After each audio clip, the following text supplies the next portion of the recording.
নমস্কার, আমি সুস্মিতা। কেমন আছো তোমরা সবাই? এটা 17ই ডিসেম্বরের সকাল। একটা পিকনিকে যাওয়ার ছিল, আর সেই দিনকের ব্লগটাই এখন তোমাদের সঙ্গে শেয়ার করছি। আসলে আমি বাপরে চলে গেছিলাম, তো ওখানে তো ওয়াইফাই নেই, তো ভিডিওগুলো জমে গেছে। আমি একটু একটু করে সেগুলোকে এডিট করে তোমাদের সঙ্গে আস্তে আস্তে শেয়ার করব।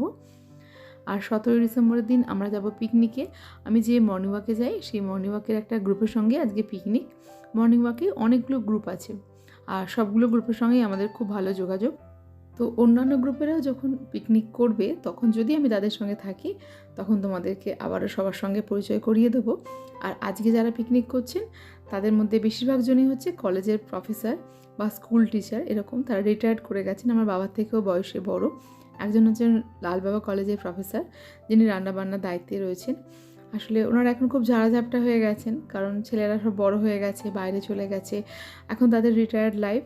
আর রান্নাবান্না করতে, যিনি আজকে রান্না করছেন আর কি, তিনি রান্না করতে খুব ভালোবাসেন। তো উনি যেচেই দায়িত্বটা নিয়েছেন যে আজকে আমি রান্নাবান্না করে তোমাদের খাওয়াবো, এরকম ব্যাপার। তো কালকে কলকাতা থেকে মাংস আনা হয়েছে, আর মাংস কিছু আমার বাড়িতেও এসেছে, মানে 1 কেজি মতো মাংস ওর বাবা নিয়ে এসেছে, যেটা আমি কালকে রান্না করব। কালকে আসলে আমি একটু বাপের বাড়িতে যাব, সেই জন্য আরোই বেশি একটা তাড়াহুড়ো ব্যাপার। আজকে ঘরদোরের কাজকর্ম করে আজকে পিকনিক থেকে আস্তে আস্তে হয়তো বিকেল হয়ে যাবে, আর তারপরে আবার গোছগাছ করতে হবে কালকের জন্য। কালকে রাত্রে আমি একটু ফাঁকিবাজি কাজ করেছি। কালকে পরোটা বানিয়েছিলাম, তো পরোটা বানিয়েছিলাম কিন্তু গ্যাসটা সেভাবে নোংরা হয়নি, মানে রুটির গুঁড়ো পড়লে যেমন বেশি নোংরা হয়, তো পরোটাতে বেশি নোংরা হয়নি। কালকে রাত্রে ভালোও লাগছিল না। শুধু একটু বাসনগুলোকে আমি গুছিয়ে দিয়েছি, কিন্তু গ্যাসটা একদমই পরিষ্কার করিনি, তো সেটাই এখন করে নিচ্ছি। আমি একজন হাউসওয়াইফ, একদম মফস্বলে থাকি। আর আমার 3টে ছানা। বড় মেয়ে পড়ে ক্লাস 12-এ, ছোটো মেয়ে পড়ে ক্লাস 6-এ, আর ছেলেটা হচ্ছে 3। তো আর কেউ নেই বাড়িতে আমার। তো ছোট্ট একটা ফ্যামিলি। আমার প্রতিদিনের কাজকর্ম আমি তোমাদের সঙ্গে শেয়ার করছি।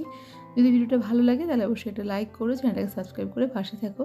আর যদি নোটিফিকেশান বেলটাকে অন করে দাও, তাহলে যখনই আমি নতুন ভিডিও আপলোড করব, নোটিফিকেশানটা সবার আগে তোমার কাছে পৌঁছে যাবে।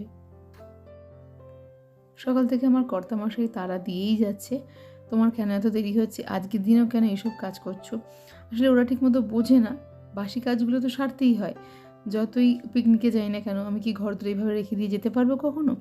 আর গ্যাসটা পরিষ্কার করতে একটু বেশি সময় লাগছে, কালকে যেহেতু ফাঁকি দিয়েছি একটু, সেই জন্য আজকে গ্যাসটা পরিষ্কার করতে হচ্ছে। নাহলে ইউজুয়ালি গ্যাসটা আমি রাত্রেবেলাতে পরিষ্কার করে নিই, তারপরেই শুই। আর রান্নাঘর পরিষ্কার, তাছাড়া ঘরদোর ঝাঁট দেওয়া, মোছা, এগুলো তো করতেই হবে। আর যদি বাইরে থেকে যখন আসবো রাত্রিবেলাতে, তখন যদি কি গ্যাস নোংরা হয়ে রয়েছে, ঘর অপরিষ্কার, তখন আর ভালো লাগবে করতে? আর ছেলেরা অতটা বোঝে না, সমানে বলে যাচ্ছে তাড়াতাড়ি করো। 10টার মধ্যে কি এই শীতের সকালে বেরোনো সম্ভব বলো? আমার কর্তামশাই তো মর্নিং ওয়াক থেকে সোজা চলে গেছে পিকনিক স্পটে, আর বারবার করে আমাকে বারবার ফোন করছে আর কি, তোমার হলো, তাড়াতাড়ি এসো আর কি। ছেলেমেয়েরা ঘুম থেকে উঠে পড়েছে, তাদের একটু চা করে খাইয়েছি। আর কালকে যে পরোটা বানিয়েছিলাম, সেই পরোটা একটু বাসি ছিল, তো 3 জনে 3টে পরোটা খেয়ে নিয়েছে। পরোটা আর চা, এটাই আমাদের সকালবেলাতে ব্রেকফাস্ট হয়ে গেছে মোটামুটি। আর এখন গ্যাসটা পরিষ্কার করে নিয়ে আমি স্নানে যাব। ছানাগুলো স্নান হয়ে গেছে, দুষ্টুকে আজকে বলেছি পুজোটা দিয়ে দিতে। কালকে পরোটা আর পনিরের তরকারি করেছিলাম। তো পনিরটা আমি ইউজুয়ালি বাড়িতেই বানাই, কেনা পনির খুব কম আসে আমার বাড়িতে। এই সাদা সুতির কাপড়টা দিয়ে পনিরটাকে আমি ছাঁকি। আর পনিরের কাপড় কিন্তু খুব ভালো করে ধুয়ে নিতে হয়, মানে ছানার কাপড়টা আর কি, নাহলে দুধের একটা বীভৎস উৎকট গন্ধ আসে।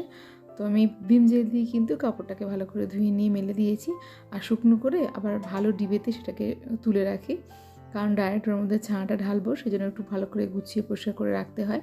আর কালকে একটু কেকও বানিয়েছিলাম, কেকের টিনটা ভিজিয়ে রেখেছিলাম, সেটাও ধুয়ে নিচ্ছি এখন। যতই হাউজিং হেল্পার থাক না কেন, নিজেকে কিন্তু হাত নাড়তেই হয়। এই কুচো কুচো বাসনগুলো কত আর বার করে দেওয়া যায়, তাহলে তো প্রচুর বাসন পড়ে যাবে। তো চামচ, ছাঁকনি আর এইসব বাসনগুলো যেগুলো একটুখানি ভালো করে ধোয়ার দরকার আছে, যেমন কেক টিনটা স্কচ ব্রাইট দিয়ে ভালো ভালো করে পরিষ্কার করতে হবে, নরম স্কচ ব্রাইট দিয়ে, নাহলে খারাপ হয়ে যাবে। এইসবগুলো আমি ধুয়ে নিচ্ছি। আজ ভেবেছিলাম শাড়ি পরবো, কিন্তু সারাটা দিন মাঠের মধ্যে শাড়ি পরে থাকাটা একটু অসুবিধাজনক, যেহেতু আমি সবসময় শাড়ি পরি না, মেনটেন করতে একটু সমস্যা হয় আমার। রান্নাঘর যেন একটা কারখানা, কারখানার মতোই প্রচুর জিনিসপত্র, যন্ত্রপাতি লাগে এখানে। আর নোংরাও হয় প্রচুর, যেহেতু আমাদের বাড়িতে রান্নাবান্না ঝামেলাটা একটু বেশি। আর 5 জনের সংসার, প্রত্যেক দিন অনেকটা করে রান্না করতে হয়। বাইরের খাবার দাবার আমরা তেমন একটা খাই না, বিকেলের খাবার থেকে সকালের খাবার সব আমি বাড়িতে বানাই। তো সেই জন্য রান্নাঘরটাকে খুব ভালো করে একটু পরিষ্কার করে নিই, সিঙ্ক টিঙ্কগুলোকে সব ভালো করে মেজে নিয়েছি।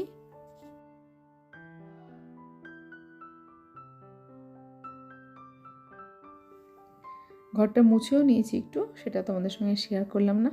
আগে ভিডিওতে অনেকবারই দেখিয়েছি আমি মপ দিয়ে ঘরটা মুছি, খুব ঝটজলদি করে আজকে একটু মানে তাড়াতাড়ি করে হাত টেনে আর ঘরটা একটু মুছে নিয়েছি। ভীষণ বাতিক যে ঘরটা একটুখানি মপিং না করলে বাসিটা ঠিকঠাক মতো যায় না। আর এখন স্নান করে নিয়েছি, চুলটা একটু ভিজিয়ে নিয়েছি। আর এই সময় এই শীতকালটা পড়ার সময়তেই তো একটা রুক্ষ ভাব দেখা যায় আবহাওয়াতে। আর আমারও না এই সময় খুশকির প্রবলেম আরম্ভ হয়, আর খুশকির জন্য ভীষণ ভীষণ চুল উঠছে। একটু যে যত্ন করবো চুলটা সে সময়টুকুনি পাচ্ছি না। ছোটোবেলায় ঘরের কাজ করতে করতেই সারাটা দিন কেটে যাচ্ছে। আর আজকে তো যাব ফিস্টে, তারপরেই কালকেই ভাবছি একটু বাপের বাড়িতে চলে যাব, কারণ এখন না গেলে আর যাওয়া হবে না। বড় মেয়ের তো পরীক্ষা ফেব্রুয়ারি মাসে, আর তার সঙ্গে কুচোগুলোরও পড়াশোনা আরম্ভ হয়ে যাবে জানুয়ারি মাসের প্রথম থেকেই। আমি গেলেই না মানে একটা আনন্দ উৎসব আরম্ভ হয়ে যাবে আমার বাপের বাড়িতে। মানে আমার দাদা, দাদার বউ, দাদার ছেলে, ভাই, ভাইয়ের বউ, আমার মা সবাই মিলে ওয়েট করে রয়েছে। আমি গেলেই সবাই মিলে একসঙ্গে ঘুরতে যাবো, মিউজিয়ামে যাবো বলে কথা হয়ে রয়েছে। তো সেই জন্যই ভাবছি আর ডিলে করবো না, কালকেই ভাবছি চলে যাব। তো ওখান থেকে এসে মানে ফিস্ট থেকে এসেই মোটামুটি আমাকে জামা কাপড় গুছিয়ে নিতে হবে। কালকে সকাল সকাল ভাবছি বেরিয়ে পড়বো। ওলা করে যাব না, ওলা করে গেলে অনেকটাই মানে গাড়ির চার্জ দিতে হয়, অনেক টাকা বিল উঠে যায়। তো ভাবছি ট্রেনে করেই চলে যাব। শীতের দিনের পিকনিক, তো ব্যাগে রুমাল, ফোনের সঙ্গে সঙ্গেও ভেসলিন, চিরুনি, একটা লিপস্টিক এসব কিছু গুছিয়ে নিচ্ছি। এই যে জায়গাটাতে পিকনিকটা হচ্ছে, এখানে কিন্তু অনেকগুলো পিকনিক হচ্ছে। দেখুন পেছন দিকে আরেকটা পিকনিক হচ্ছে, সামনের দিকে আরেকটা পিকনিক হচ্ছে। তো অনেকগুলো দল এসছে এখানে পিকনিক করতে। আমরা খুব বেশি জন নেই, এখানে 20-30 জনের মতো এসেছি। 2-3টে ফ্যামিলি আছে এখানে। আর আমরা সবাই একসঙ্গে মর্নিং ওয়াক করি, একসঙ্গে বাজার করি। এই দলটা এখন পিকনিক করতে এসেছি। আর আমার ছেলে সামনে রয়েছে, ওই যে আমার মেয়ে। ওরা কেউ একটা ফটো টটো তুলতে চায় না, মানে ভিডিওতে কোটা আসতে চায় না, সেজন্য আমি আনি না। আর যিনি রান্না করছেন ইনি হচ্ছেন একজন প্রফেসর ছিলেন। উনি হচ্ছেন লালবাবা কলেজের প্রফেসর। তো উনি বহুবার তার ছাত্রছাত্রীকে নিয়ে এখানে এসেছেন। এটা তার খুব একটা মানে স্মৃতি মধুর একটা জায়গা। বহুবার তার ছাত্রছাত্রীদের নিয়ে এসেছেন। তো উনি প্রস্তাবটা দিলেন যে এখানে যেন আমরা পিকনিকটা করি। রান্নাবান্না মোটামুটি শেষ, আমি এসেছি যখন তখন প্রায় 11টা। তো এনারা কিন্তু সকাল 6টা থেকে এখানে চলে এসেছেন রান্নাবান্না করতে। আগের দিন থেকেই আর কি এদের প্রিপারেশান চলছে, মানে মাংস ম্যারিনেট করে রাখা থেকে সব কিছুর দায়িত্বই ওনাদের। আমি খুব একটা দায়িত্ব নিইনি এবার। আসলে আমি এবছর সেকেন্ড টাইম পিকনিক হচ্ছে, আর আমি প্রথমবার আসছি পিকনিকে।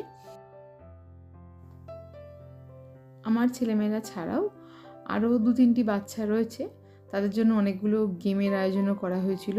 তো তার জন্যই কিন্তু ওরা এখন বেলুন ফোলাচ্ছে।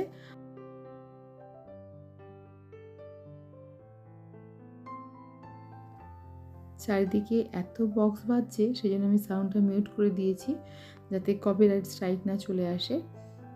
তো এই যে আমি এখানে বসে রয়েছি, আমার আরও সব যারা রয়েছেন তারা দেখুন সবাই মোটামুটি আমার থেকে এজেড। আমি এখানে যেহেতু একটু ছোট, সেই জন্য আমি একটু বেশি আদর পাই।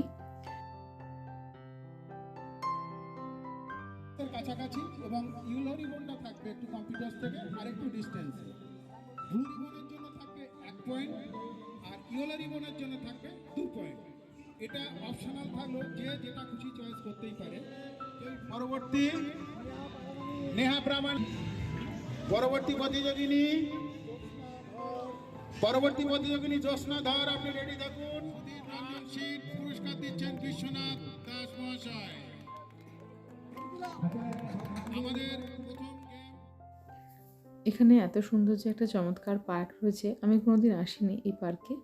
ভীষণ সুন্দর জায়গাটা, আর সামনে জলাশয়টা এই পার্কের সৌন্দর্যকে আরও অনেক গুণ বাড়িয়ে তুলেছে। প্রচুর গাছ রয়েছে, একটা শীতল শান্ত পরিবেশ।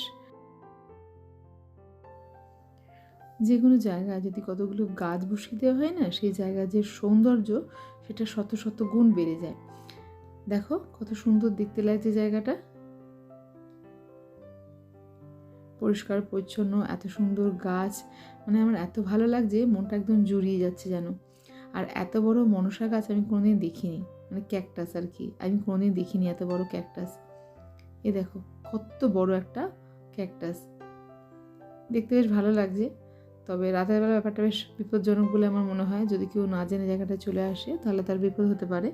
আর আবারও চলে এসেছি খেলার জায়গাতে, অনেক কিছু খেলার অ্যারেঞ্জমেন্ট হচ্ছে, তার সঙ্গে রান্নাবান্নাটাও হয়ে গেছে। বলছিলাম না কাকুরা অনেক সকাল সকাল রান্নাবান্না জোগাড়যন্ত্রী শুরু করে দিয়েছেন। তো আমি যখন এসেছি তখন তো ওদের টিফিন হয়ে গেছে। টিফিনে ছিল মুড়ি, বাঁধাকপির তরকারি, মানে দুপুরে বাঁধাকপিটাই টিফিনে খাওয়া হয়েছে। আর আলু ভাজা করেছিলেন ওরা, কিন্তু শেষ হয়ে গেছিলো, তো আমি এসে বাঁধাকপি দিয়ে, মাছের মাথা দিয়ে বাঁধাকপি, যেটা দুপুরের পর, সেটা দিয়ে টিফিন খেয়েছি। এছাড়া ডিম সেদ্ধ ছিল, মিষ্টি ছিল, এটা দিয়ে আমরা টিফিন করেছি। তারপর চা হলো একবার। আর দুপুরে হচ্ছে মাটন। আমি যখন আসি তখন মাটনটা প্রায় হয়ে এসেছে। আমি মুড়ি খেতে খেতেই মাটন একটু টেস্ট করে দেখলাম যে কেমন হয়েছে। তো মাটনটা খুব একটা সুবিধের হয়নি। আমরা কলকাতা থেকে মাংস নিয়ে এসেছিলাম, যেভাবে রান্নাটা হওয়ার ছিল। তো যিনি রান্না করেছিলেন, ওই জেঠু তো খুব একটা পাকাপোক্ত রাঁধুনি নন, উনি ওনার মতো করে চেষ্টা করেছেন। তো রান্নাটা রাঁধুনিদের মতো তো অবভিয়াসলি হয়নি, একটু ঠিক একটা ভালো টেস্টটা হয়নি, কিন্তু আমরা তাকে একদমই বুঝতে দিইনি। আমরা সবসময় তাকে বলেছি এটাই যে খুব ভালো হয়েছে রান্নাটা। উনিও বুঝতে পেরেছেন, বারবার তার মনটাও খুঁতখুত করছে, বারবার তিনি বলছেন যে রান্নাটা ঠিক মনের মতো করে করতে পারলাম না। তো যাই হোক, দুপুরে ছিল ভাত, মুগের ডাল, বাঁধাকপি, মাটন ছিল, চিকেন ছিল, মাছ ছিল, চাটনি, পাঁপড়, মিষ্টি। আর খাওয়া দাওয়া শেষে আমরা এখন লাউডস্পিকার হাতে তুলে নিয়েছি। কেউ তার মতো করে বক্তৃতা দিচ্ছে, কেউ বা গান করছে, কেউ বা আবৃত্তি, বা কেউ বা করছে তার পুরোনো দিনের স্মৃতিচারণা। খুব ভালো লেগেছে, আমি এইটাই শেষ করব।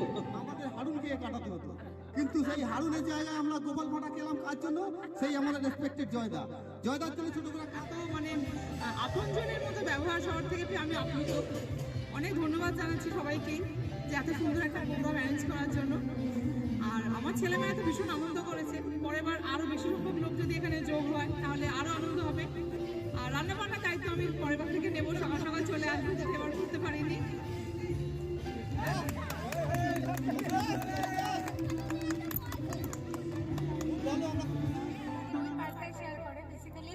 আমাদের সারাদিনে বাবার আসার কিছু এন্টারটেনমেন্ট থাকে না, না মায়ের থাকে না বাবার। এখন স্পেশালি এই মর্নিং ওয়াকে যাওয়ার পর থেকে মানে ওই পার্টটা ওরা আর কি বাড়িতে এসে বাড়িতে যখন ওরা চা খায় বা কিছু, তখন ওই সময়টা শেয়ার করে কাকু কাকিমাদের সাথে দেখা হওয়া, কিংবা এই পিকনিকের ব্যাপারটা। খুব এক্সাইটেড ছিলাম, আর আশা করছি নেক্সট ইয়ার আবার আসবো, আনন্দ করবো।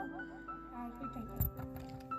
আর যে স্পোর্টস হলো, তাতে যারা জিতেছে তাদের হাতে এখন পুরস্কার তুলে দেওয়া হবে। পুরস্কার মানে খুব সামান্যই, একটা করে পেন, কিন্তু যেহেতু পুরস্কার সেই জন্য এটা অমূল্য।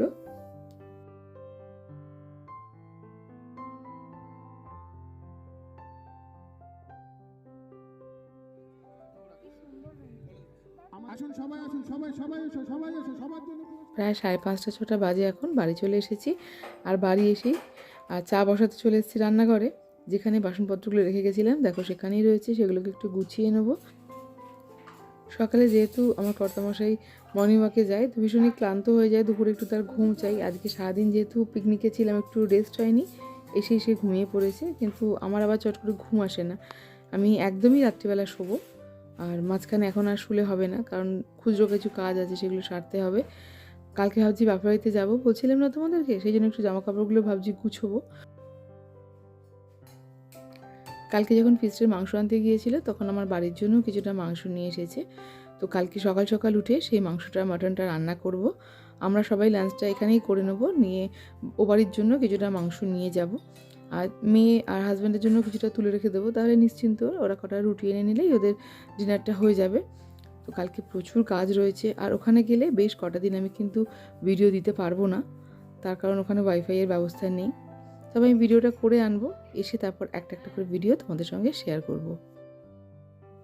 শীতের দিনে যতই ভালো মন্দ খাবার খাও না কেন, চা খাওয়া মানে একটা আলাদা লেভেল ভালোবাসা। মানে আমার কাছে তো এটা হয়, একটু চা পেলে আমার আর কিছু চাই না। ভাত খাওয়ার পরেও আমি 1 কাপ চা খেয়ে নিতে পারি, বা ভাত খাওয়ার আগেও অনেক সময় হয় যে ঠান্ডা লাগছে, রান্না করতে করতে আবার 1 কাপ চা বানিয়ে খেয়ে নিলাম। মানে বেসিক্যালি চায়ের খুব নেশা আমার, চা খেতে আমার খুব ভালো লাগে। আর সেই জন্য ছেলেমেয়েগুলোরও হয়েছে সেরকম চায়ের নেশা, ছোটোবেলা থেকেই আমার ছানারা চা খায়। বৃষ্টির আবার একটু বেশি হেভি খাওয়া দাওয়া হলে, একটু রিচ খাওয়া দাওয়া হয়েছে আজকে, তো ও এখন আর কিছু খাবে না, ও রেস্ট নিচ্ছে, গরম জল খেয়েছে। আমার কর্তামশাই তো একটু শুয়ে পড়েছে বললাম, ছেলেও তার পাশে শুয়ে শুয়ে একটু মোবাইল ঘাঁটছে। আর আমি আর দুষ্টু এখন চাটা খেয়ে নেব। আর তার সঙ্গে আজকে ভিডিওটাও কিন্তু এখানেই শেষ করছি। খুব তাড়াতাড়ি ফিরছি নতুন একটা ভিডিও নিয়ে।